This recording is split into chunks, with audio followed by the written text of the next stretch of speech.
একটা কবরস্থান ছিল।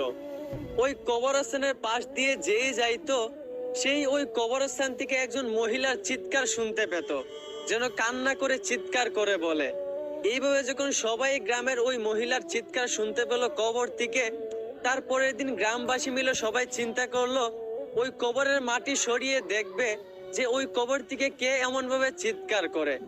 যেই বাবা সেই কাজ। তারপরের দিন গ্রামবাসী সবাই মিলে এমনকি হুজুরকে নিয়েও ওই কবরের মাটি সরাতে লাগলো।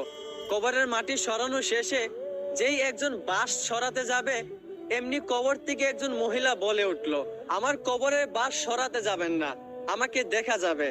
আমার কবরের বাঁশ এমন কয়েকজন লোক সরান যাদের সাহস আছে। এই কথা বলা মাত্রই সব লোক ওইখান থেকে সরে গেল। তারপর কয়েকজন সাহসী লোক ওই কবরের বাঁশ সরালো।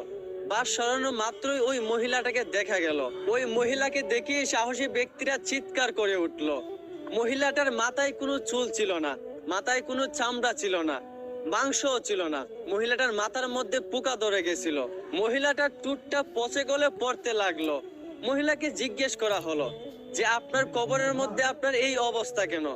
মহিলাটা তখন উত্তরে বলল, আমি যখন দুনিয়াতে বেঁচে ছিলাম তখন আমি ভালো হয়ে চলতাম, কিন্তু আমি রাস্তাঘাটে বের হলে বেপরদায় চলাফেরা করতাম। আমি ফেস ওপেন রাইখা চলাফেরা করতাম, চুলগুলো বাহিরে রাইখা চলাফেরা করতাম। শুধুমাত্র এই বেপরদায় চলার কারণে আজ আমার কবরে এই অবস্থা।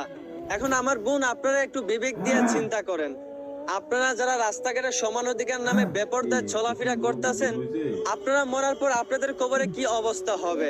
একটু বিবেক দিয়ে চিন্তা করেন। আমার বোন, নিজেকে পর্দায় রাখেন। পর্দায় থাকলে স্বাধীনতা কমে যায় না, বরঞ্চ মেয়েদের সম্মান বেড়ে যায়। আশা করি বুঝতে পারছেন। ধন্যবাদ।